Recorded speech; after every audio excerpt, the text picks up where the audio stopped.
네, 아름다운 특창을 불러주셔서 너무나 감사드립니다. 참 하나님께서 또 이런 특권을 저에게 허락해 주셨어요. 여러분들과 같이 하나님의 말씀을 나눌 수 있는 이런 시간을 허락해 주셨는데요. 오늘은 성령의 불길이라는 제목으로 하나님의 말씀을 좀 전해드리고 싶습니다.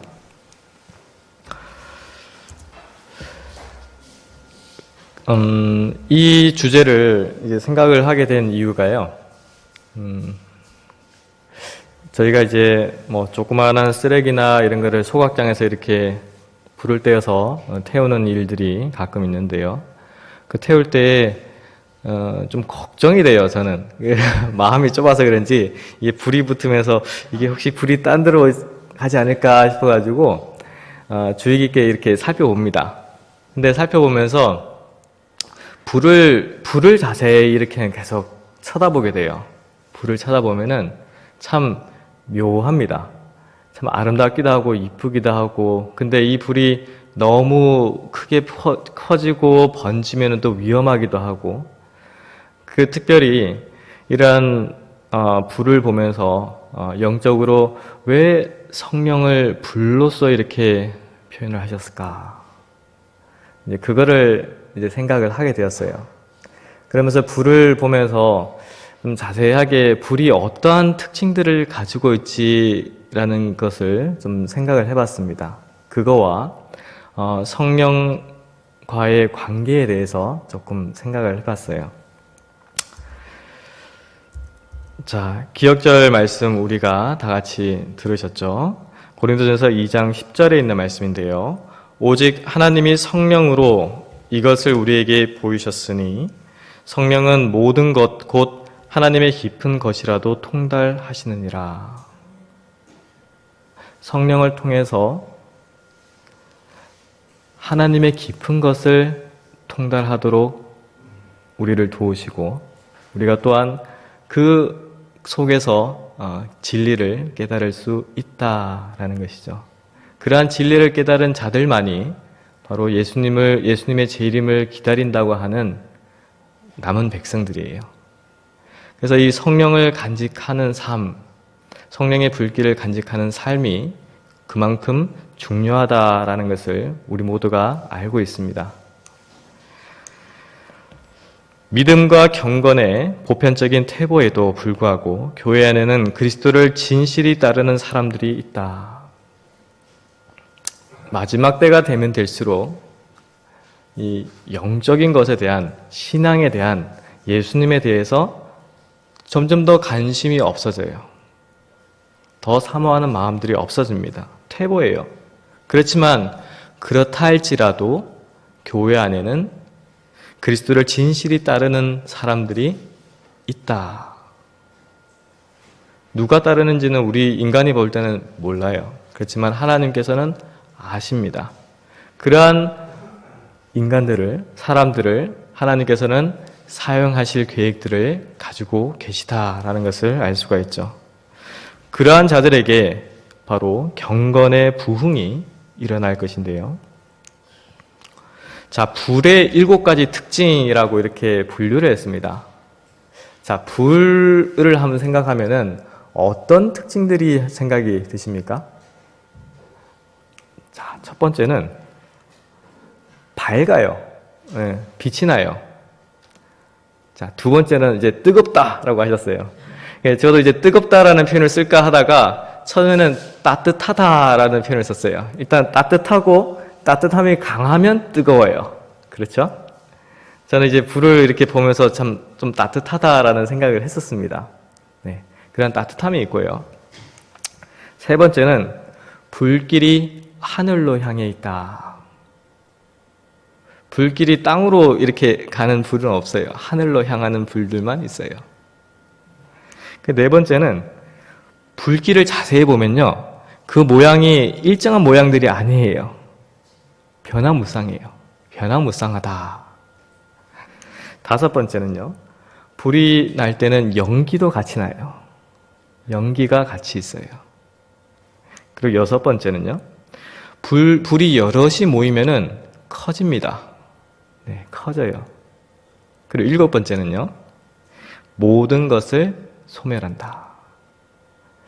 이 일곱 가지 특징들을 보면서 생각을 했는데요. 이것이 과연 성령과 어떻게 연결이 되어 있는가? 성경절과 증언의 말씀들을 통해서 한번 우리가 살펴보도록 하겠습니다. 첫 번째, 밝음입니다. 빛이 남. 이게 뭔지 아시나요? 등대요. 밤에 바다에 등대가 없으면은 어떻게 될까요? 사고 나겠죠? 배들이 어디를 갈지는 모르겠어요. 어디가 육지고 어디가 바다인지도 분간이 잘 안 될 거예요. 그렇죠? 그래서 이 빛이라는 것이 밝을 때는 이 빛의 소중함을 잘 몰라요. 그렇지만 어두울 때는 조그만한 빛이라도 그것이 얼마나 소중한지를 압니다. 이사야서 60장 1절 말씀에 일어나라 빛을 발하라 이는 내 빛이 이르렀고 여호와의 영광이 내 위에 임하였음이니라. 하나님께서는 우리 모두에게 이런 초청을 주시고 있어요. 일어나라 빛을 발하라. 이 빛이 우리에게서 나오는 빛입니까? 아니에요. 여호와의 영광이 내 위에 임하였음이니라. 여호와의 영광이 우리에게 임했기 때문에 그 빛으로 우리는 비추는 거예요. 마태복음 5장 16절 말씀입니다. 이같이 너희 빛을 사람 앞에 비추게 하여 저희로 너희 착한 행실을 보고 하늘에 계신 너희 아버지께 영광을 돌리게 하라.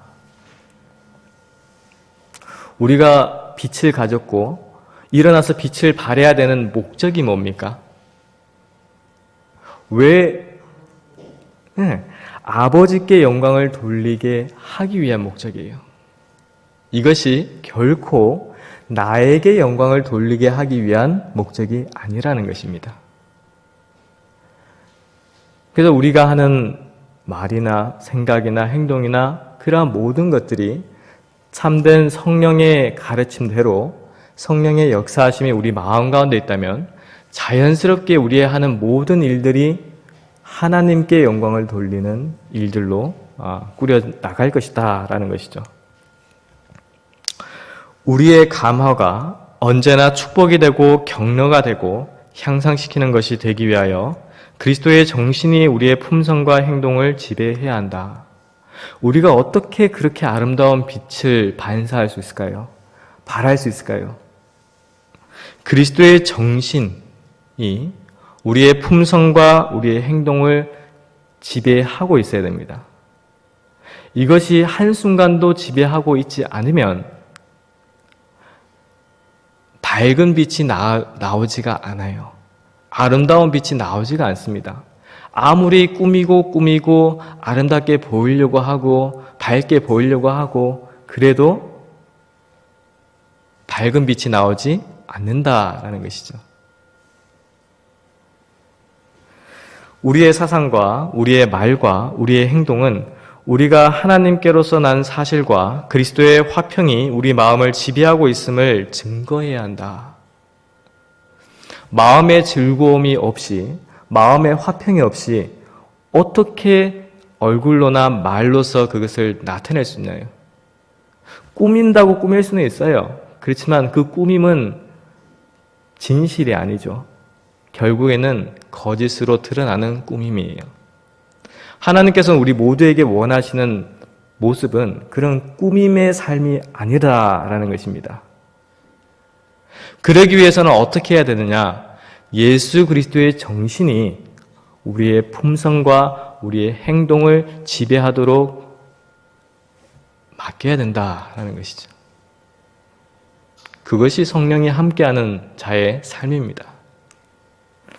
자, 이런 방법으로 우리는 우리 구주께서 우리의 빛을 사람들에게 비추라고 명령하실 때 말씀하시는 그 은혜스러운 빛을 우리 주변에 비추게 된다. 자연스럽게 주변으로 퍼지는 거예요. 이것을 억지로 하려고 하면 불협화음이 생기고 문제가 생깁니다.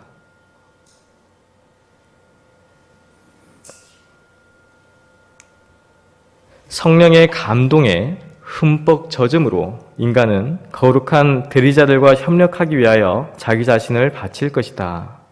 그러한 영혼은 고귀한 승리를 얻기 위하여 그리스도의 멍에를 맬 것이며 자기의 책임을 감당하고 그리스도의 편에서 활동할 것이다. 그는 마치 그리스도께서 빛 가운데 계신 것 같이 빛 가운데서 행할 것이다. 어떻게 우리가 그리스도와 함께 그 빛 가운데서 전진할 수 있나요? 내가 그렇게 한번 해봐야지 한다고 될까요? 아니에요. 안 돼요. 성령의 감동에 흠뻑 젖는 경험이 없으면 결코 하나님의 사업은 성공할 수가 없습니다.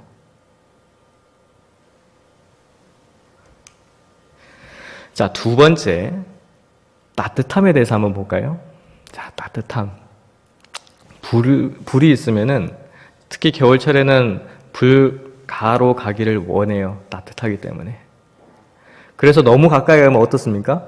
뜨거워요. 성령의 역사하심이 있으면 이러한 따뜻함이 우리 마음 가운데도 있을 것입니다. 히브리서 13장 2절 말씀이요. 손님 대접하기를 잊지 말라. 이로써 부지 중에 천사들을 대접하는 이들이 있었느니라. 제가 이 속담을 한번 찾아보려고 했는데 못 찾았어요. 유럽에 한 속담이 있는 걸 제가 얘기를 들었습니다. 특별히 레스토랑, 이제 음식점에 유행하는 속담이었는데요.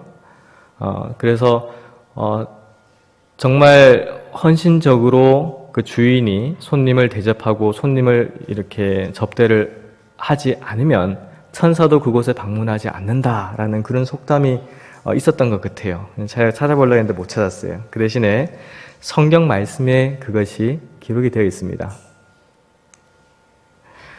자, 누가복음 15장 20절에 보면요. 이에 일어나서 아버지께로 돌아가니라. 아직도 상가가 먼데 아버지가 저를 보고 측은히 여겨 달려가 목을 안고 입을 맞추니. 누구의 이야기입니까? 탕자의 이야기예요. 이 탕자의 아버지에 대해서 제가 저번에도 설교를 한번 드렸던 것 같아요. 그리고 생각하면 생각할수록 그 마음, 아버지의 마음이 어땠을까라는 생각에 빠집니다. 그 아버지가 얼마나 간절히 그 아들이 오기를 기다렸을까? 그 아들을 봤을 때 얼마나 기뻤을까? 그 아들이 실수했고 잘못했고 뭘 했지만은 그런 것 보지 않았어요. 그냥 그 아들이 온다는 것 자체에 기쁘고 자기의 외투를 벗어서 그 아들에게 입히고 잔치를 베풀 정도로 즐거웠던 거예요. 그러한 따뜻함이 성령을 가진 자들에게도 있습니다. 그리스도의 사랑의 따뜻함을 간구하고 그것을 그대의 말 속에 담으라. 굉장히 중요한 말씀이에요. 사랑의 따뜻함을 간직합니다 라고 주장합니다. 가지고 있습니다 합니다. 그것이 가장 쉽게 그리고 빠르게 나타나는 것이 뭡니까? 말이에요. 말. 만약 나의 말 중에서 그 그리스도의 사랑이 나타나지 않는다면 나의 말 속에서 냉랭함과 비판과 비난과 시기와 질투가 있다면 좀 생각을 해보셔야 돼요. 내가 정말 성령의 가르침대로 생애하고 있는가? 내 마음 가운데 이 따뜻함을 가진 뜨거운 그러한 성령이 내 마음 가운데서 임재하고 있는가?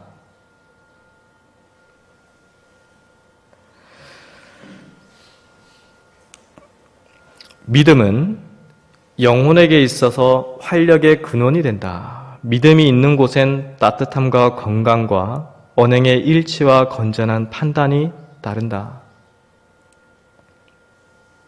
성령이 우리 마음 가운데 있을 때, 믿음이 우리 마음 가운데 있을 때 그 속에는 냉랭함보다는 따뜻함이 있어요.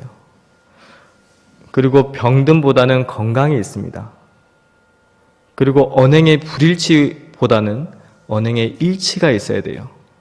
그리고 잘못된 판단보다는 건전한 판단이 따른다라고 했습니다. 우리가 이것을 가져야지 내가 믿음이 있는 것이다가 아니에요. 믿음이 있으면 이러한 것들이 따른다라는 것입니다. 내가 만약 이러한 것이 내 생애 가운데서 따르지 않다면은 내가 정말 하나님께서 예수 그리스도께서 주신 그 믿음이 있는가 없는가 질문하셔야 돼요. 그 활력은 무의식적인 것임에도 불구하고 큰 힘을 낸다. 의식적으로 그런 것을 막 보여라, 나타내라 하는 것이 아닙니다. 무의식적으로도 자연스럽게 말 속에 따뜻함이 들어가고요. 자연스럽게 건강과 언행의 일치가 들어가고요.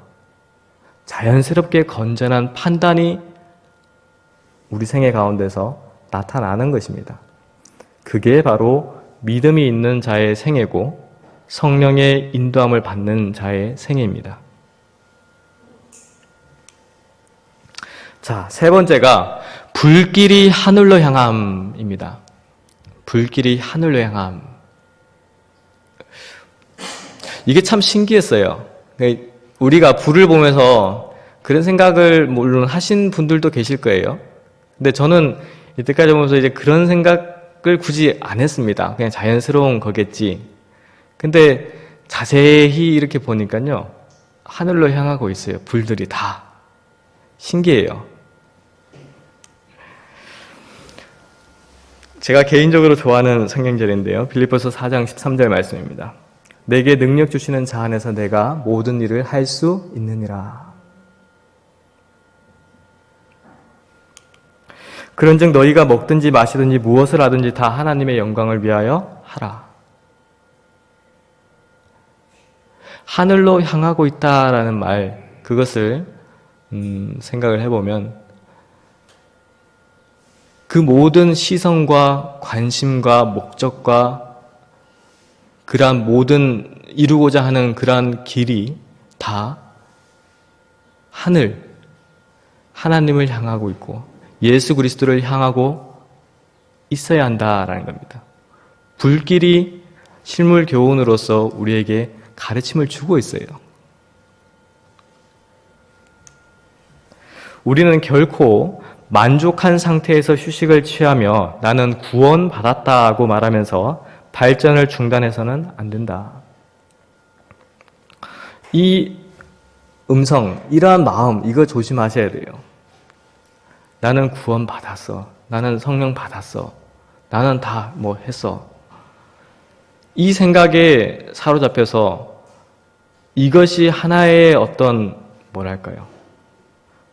보험처럼 그냥 내가 뭘 하든 어떻게 하든 그렇게 주셨으니까 나는 받을 것이야. 그런 막연한 기대, 그러한 가운데서 신앙생활을 하다 보면 결국에는 신앙을 떠나게 되어 있어요. 이러한 사상이 움트기 시작하면 깨어 기도하는 정신과 고상한 표준을 향하여 향상하려는 열렬한 노력이 그 자취를 감추게 될 것이다. 내가 과거에 사로잡혀서 내가 구원받았다라는 그런 막연한 확신 가운데서 그냥 안일하게 살다 보면 내 생애 가운데서 기도하는 정신이 없어져요. 뭔가 더 영적으로 예수님께로 더 가까이 가고자 하는 그러한 갈망 또 없어져요.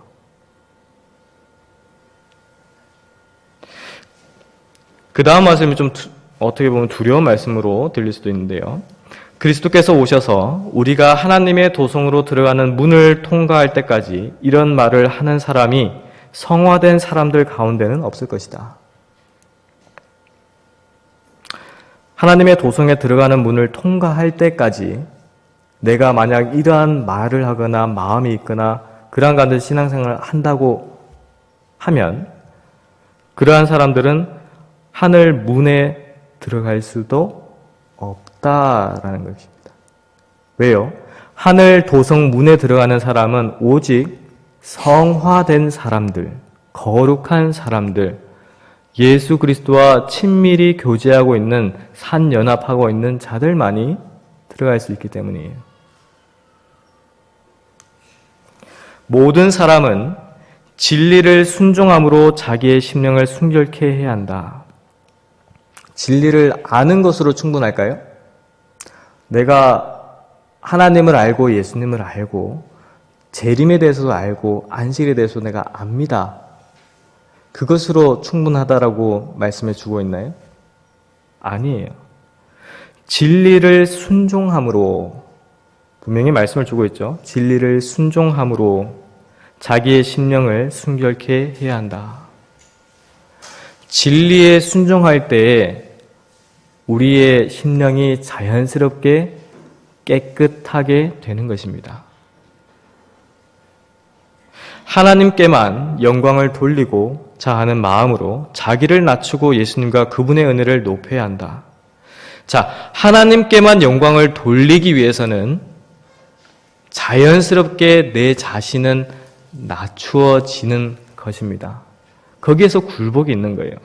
내가 주님 앞에 내가 굴복해야지, 내가 낮춰져야지, 그렇게 한다고 굴복이 되는 게 아니에요. 반대로 하나님께만 영광을 돌려야지, 오직 주 예수 그리스도만을 우리가 집중을 한다면 자연스럽게 우리 자신이 주님 앞에 굴복되어지는 거예요. 그러할 때에 하나님의 은혜를 더 높이는 삶이 우리의 생애에서 꼴지어지는 것입니다. 심령이 깨우침 받는 것은 논쟁이나 토론으로 되는 것은 아니다. 논쟁이나 토론 좋아하시는 분 많죠? 좋아하시죠? 특별히 내가 아는 것에 대해서 이야기하고 그것에 대해서 어떻게든 이해시키려고 하고 나의 방향으로 이끌려고 하는 그러한 성향들이 모든 인간들에게 있어요. 근데 심령이 깨우침을 받는 것은 결코 그러한 논쟁이나 토론으로 되는 것이 아닙니다.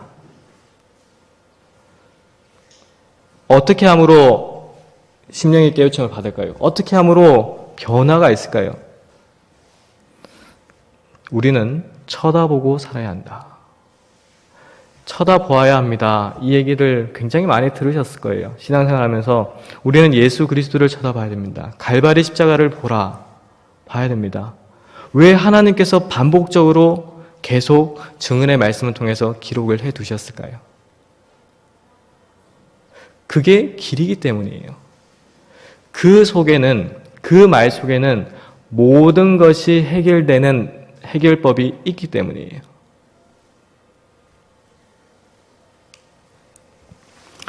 자, 네 번째, 불길이 변화무쌍하다. 불길을 보면요, 제가 자세히 보니까는 이렇게 한 1분 동안 쭉 지켜봤어요. 지켜보면서 같은 모양의 불길이 있을까 없을까 이렇게 한번 생각하면서 한번 봐봤어요. 근데 제가 예상하고 제가 생각했던 방향, 그런 모양, 그것이 없어요.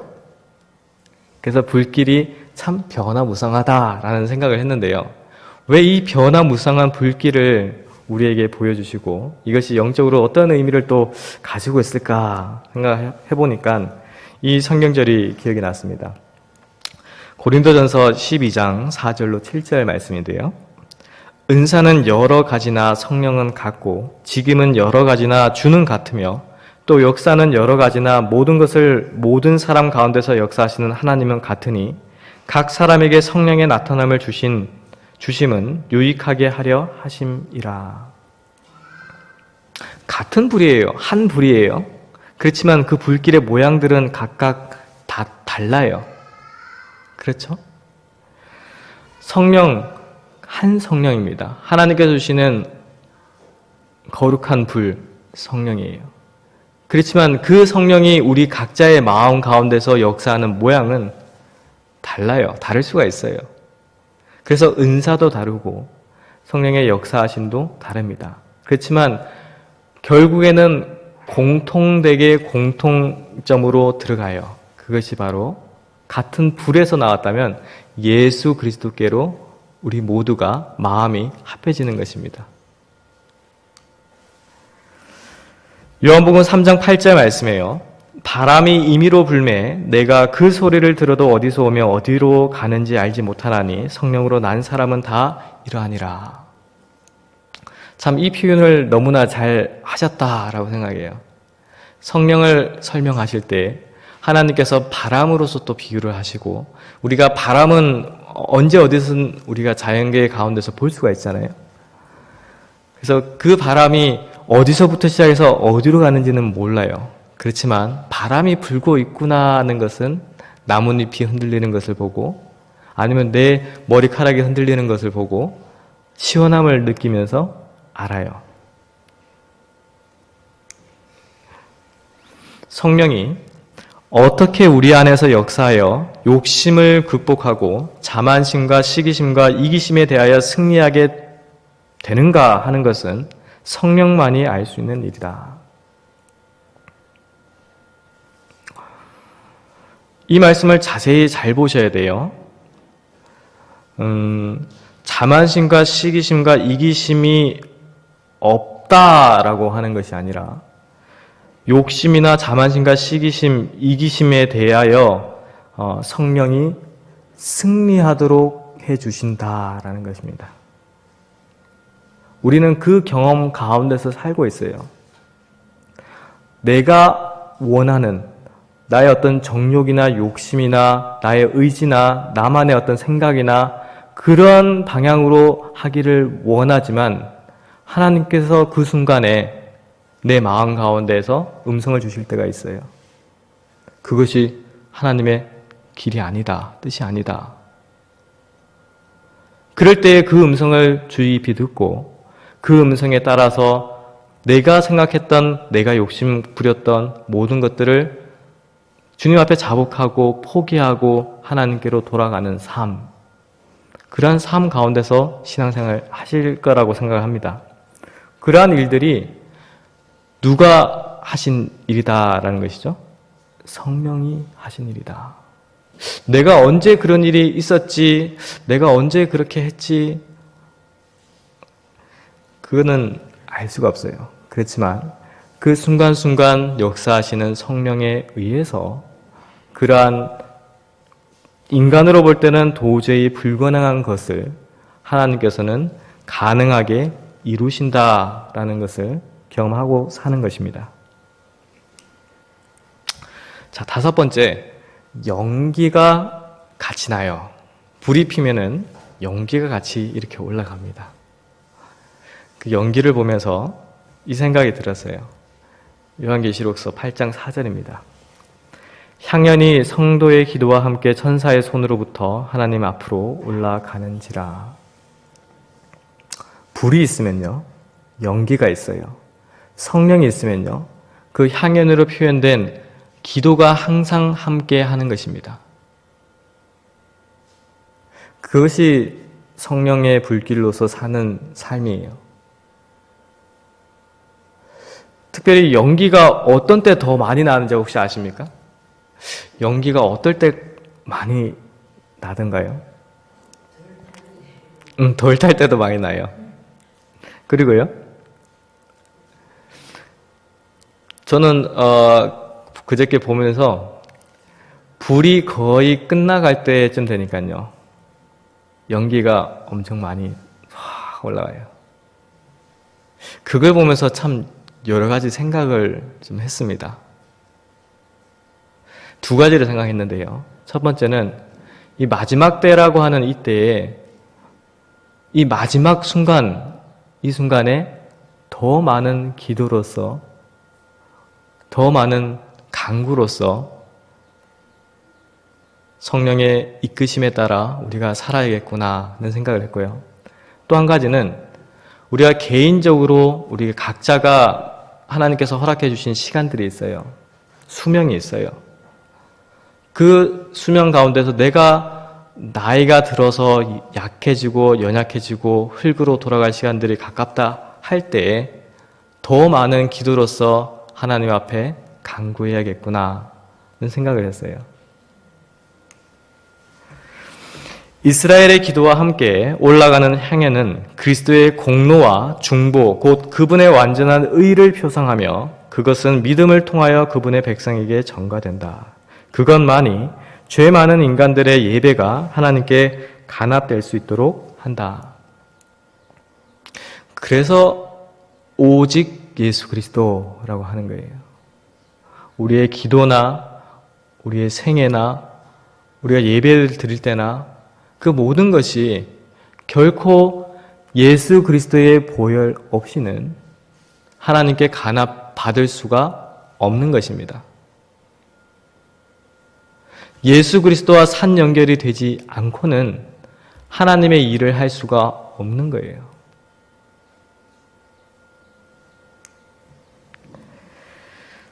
성도들의 기도가 예수님께 올라왔을 때 향로에서 향연이 피어올랐다. 예수께서는 법궤 곁에 서셔서 그들의 기도를 향연과 같이 그의 아버지께로 올려보내고 계셨다. 초기 문집에 있는 글인데요. 이 글을 읽을 때 좀 마음이 먹먹한 마음 생기지 않습니까?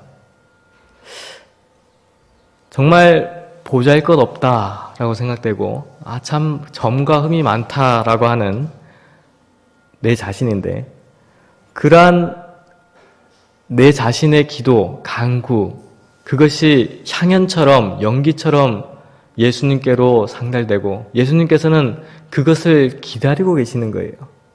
그 향연을, 그 기도를 가지고 아버지께로 올려보내고 계시기 위해서 그 하늘의 주인께서 기다리고 계신다라는 생각할 때 마음이 먹먹하지 않습니까?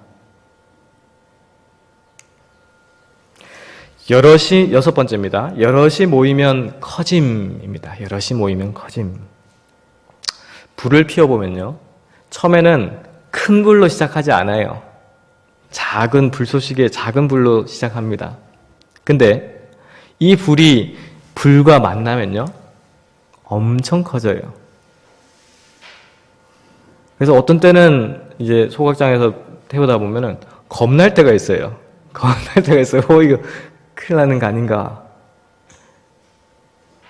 예상했던 것보다 더 크게 불이 커지니까요. 자, 만약에 이 그림처럼 서로 나는 이쪽 갈래, 나는 저쪽 갈래, 나는 저기 남쪽으로 갈 테니 너는 북쪽으로 가시오. 이렇게 하면은 불이 커질까요? 자, 요 그림은 어떻습니까? 손을 맞대는 그림. 자, 요 그림이 좋습니까? 아니면 이 그림이 좋습니까? 예? 손 모은 게 좋습니까? 예, 손 모은 거 좋아하시는 분들은 연합을 좋아하시는 분들이에요.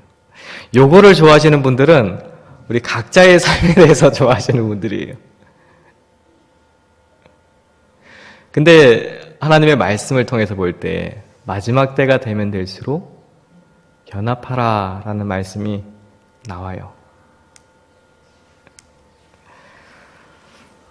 이는 골로새서 2장 2절 말씀입니다. 이는 저희로 마음의 위안을 받고 사랑 안에서 연합하여 원만한 이해의 모든 부요에 이르러 하나님의 비밀인 그리스도를 깨닫게 하려 함이라.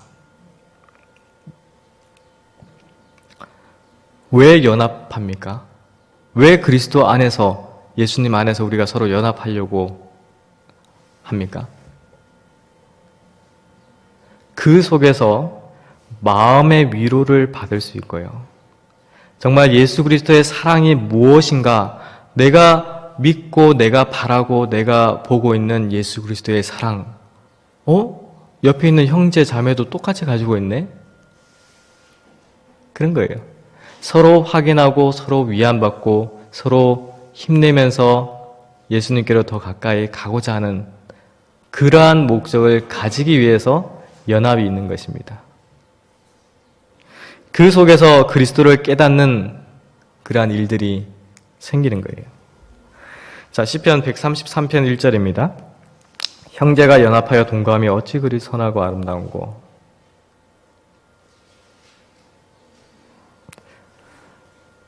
연합을 해야 된다. 우리가 서로 힘을 보태야 된다라는 것을 너무나 잘 알고 있어요. 우리가 어떻게 연합할 것인가에 대해서는 저번에도 아마 말씀을 드렸던 것 같아요. 어떠한 조직이나 어떠한 하나님의 운동을 하는 이 그룹에 속해 있을 때는 우리 각자의 목소리를 내면은 안 돼요. 우리가 의견을 내더라도 그 의견 가운데 내가 수그리고 포기하고 굴복해야 되는 경우들이 있어요. 정말 그것이 하나님의 말씀이고 하나님의 옳은 뜻이라면 그 뜻에 내가 내 의지를 굴복하는 일이 있어야지만 연합이 돼요. 자, 특별히 14만 4천인에 대해서 우리 교과 공부 시간에도 말씀을 해주셨는데요. 14만 4천인은 모두 인을 받았으며 완전히 연합되어 있었다. 14만 4천인에 우리가 어떻게 들어갈 수 있나요? 우리가 어떻게 그 하늘 도성에 그 영광스러운 그리스도의 은혜의 영광으로 우리가 들어가서 모세의 노래와 어린 양의 노래를 할 수 있나요? 인을 받은 자들이, 하나님의 인을 받은 자들이 예수 그리스도 안에서 서로 연합될 때 완전한 연합이 그들 가운데 같은 마음과 같은 목소리와 같은 생각으로 같은 것을 바라보면서 나아가는 자들에게만 이 성령의 역사가 있고 14만 4천인의 특권을 간직하는 자들의 모습이 될 것입니다. 그들의 이마에는 하나님, 새 예루살렘이라 쓰여 있었으며 예수님의 새 이름이 들어있는 영광스러운 별이 새겨져 있었다.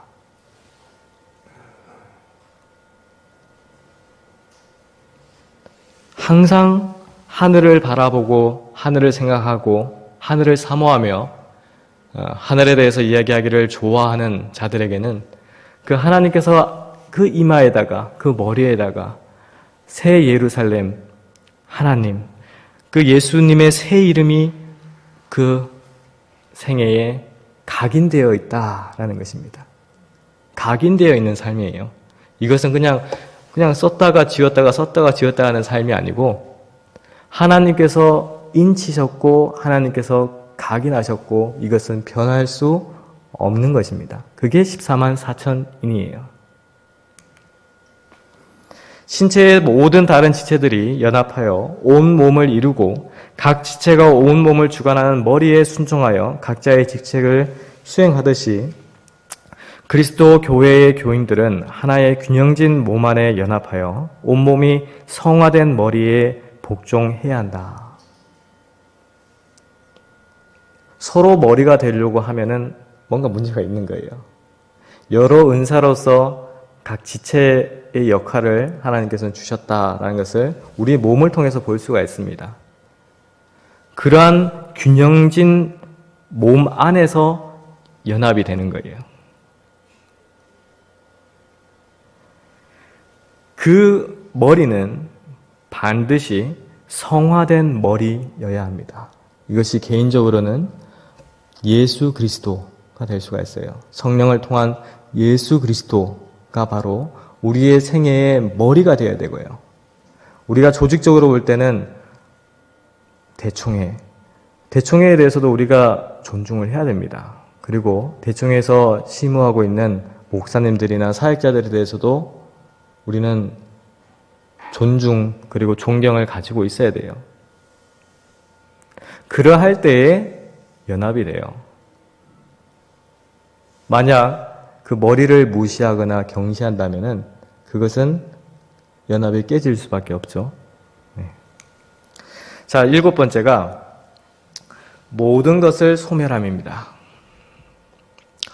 많은 연기가 피어오르면서 마지막에는 이 불이 처음 시작했을 때처럼 작은 불로 변화하더니 결국에는 연기만 남고 없어져요. 그리고 아무것도 없이 그냥 다 타버려요. 소멸돼요. 히브리서 12장 29절 말씀입니다. 우리 하나님은 소멸하는 불이심이니라. 내가 또 나의 손을 내게 돌려 너의 찢기를 온전히 청결하여 버리며 너의 혼전물을 다 제하여 버리고. 이사야서 1장 25절 말씀인데요. 성령의 불길이 우리 마음 가운데 있을 때 자연스럽게 그러한 찢기들, 더러움, 못남, 죄됨, 죄책감, 그러한 것들이 탑니다. 소멸하시는 불이신 하나님에 의해서요. 그 뒤에 자연스럽게 정결함이 받는 거예요. 정결함을. 죄가 발견되는 곳마다 우리 하나님은 소멸하는 불이 되신다. 그의 권능에 굴복하는 모든 사람들 속에서 하나님의 성령은 죄를 소멸시키실 것이다. 어떤 사람들에게 하나님의 성령이 죄를 소멸하도록 해주시나요? 그의 권능에 굴복하는 모든 사람들. 이 세상에 많은 사람들이 있습니다. 그렇지만 그 많은 사람들 속에서 참 이 죄의 소멸함을 경험하는 사람들은 극히 드물어요. 왜 그랬습니까? 하나님의 권능에 굴복하지 않는 삶을 살기를 원하기 때문이에요.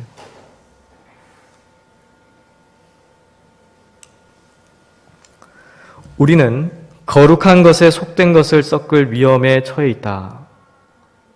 우리의 노력에는 하나님께로부터 온 거룩한 불이 쓰여져야 한다. 참된 제단은 그리스도이다. 참된 불은 성령이다. 여기에 인간이 나옵니까? 어떤 나라는 것이 나옵니까? 결코 없어요. 결코. 거룩한 것에 속된 것을 섞을 위험이 있다. 이 말은 무슨 의미입니까? 그 제단과 그 불은 하나님의 것이에요. 거룩함이에요. 근데 거기에 나의, 인간의 어떠한 것을 조금 가미를 하려고 하다 보면 그것이 속된 것이 되는 것입니다. 완전한 거에 불완전한 것으로 자꾸 덧씌우려고 하는 것이에요. 그러한 위험에 처해 있다라는 것입니다. 성령께서 인도하고 지도하실 때에만 사람은 완전한, 안전한 충고자가 된다. 우리가 어떻게 안전해질 수 있습니까? 우리가 환난의 때에 어떻게 우리가 보호함을 받을 수 있습니까? 성령의 인도함을 경험하십시오. 성령의 인도함을 그 환난이 오기 전부터 경험하셔서 예수님과 더 친밀한 교제를 하는 자들만이 안전해질 수 있는 것입니다. 개인적으로는 시편 146편 4절 말씀이죠. 그 호흡이 끊어지면 흙으로 돌아가서 당일에 그 도모가 소멸하리로다. 개인적으로는 우리가 흙으로 돌아갈 때, 지난 수요일에도 참 슬픈 소식을 우리가 들었는데요. 연변에 양미옥 집사님, 저는 연변에 방문했을 때 만나 뵙지는 못했어요. 근데 우리 목사님을 통해서 이야기를 들었습니다. 돌아가시기 전에 한번 방문을 했는데, 돌아가시기 전에도 그 박 목사님을 기억하시면서, 우리 합회장님을 기억하시면서 목사님이라고 부르짖었다라는 얘기를 들었습니다. 그러한 생명의 끊쳐짐이 우리 모두에게 있어요. 그걸 피할 사람은 없습니다. 그렇지만 그 끊쳐짐의 마무리를 어떻게 할 것인가?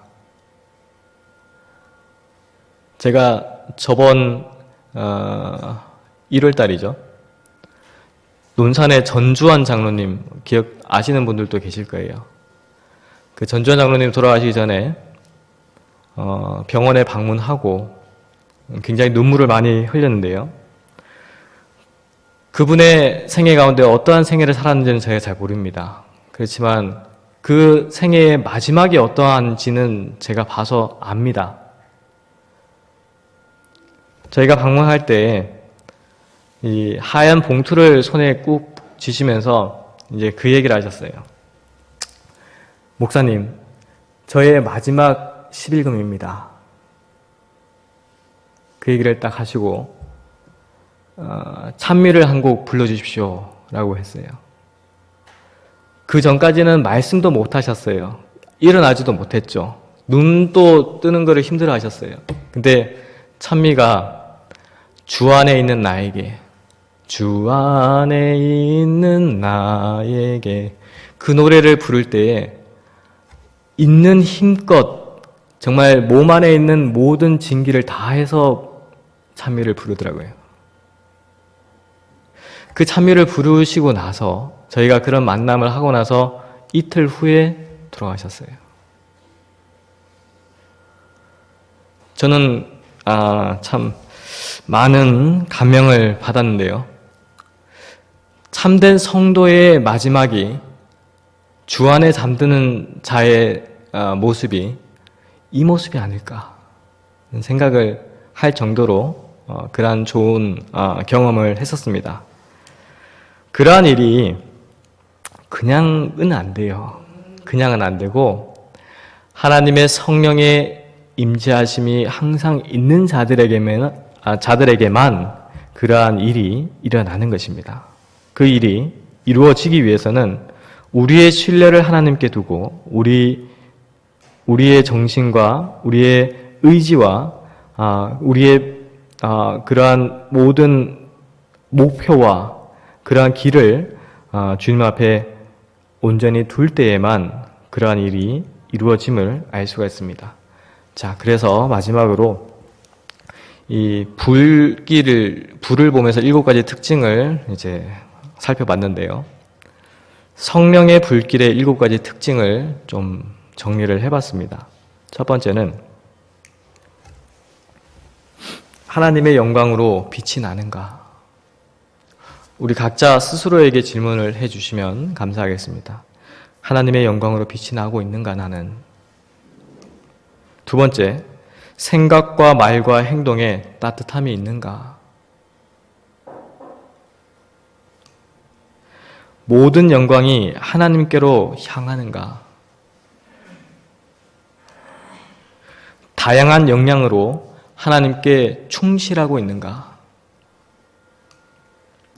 항상 기도와 함께 행하는가?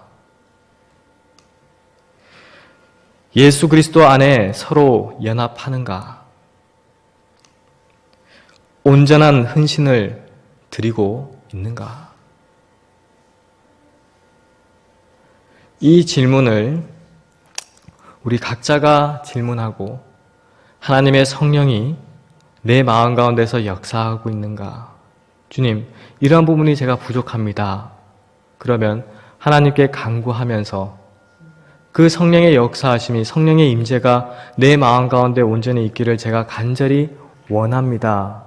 그런 마음으로 예수님께 나아간다면 예수님은 너무 기뻐하실 거예요. 이러한 마음으로 우리가 성령의 불길을 간직하고 있다면 이 불이 점점 더 커지게 될 것입니다. 그게 예수님의 재림을 앞당기는, 예수님의 재림이 하루속히 오기를 간절히 바라는 자들의 삶이에요.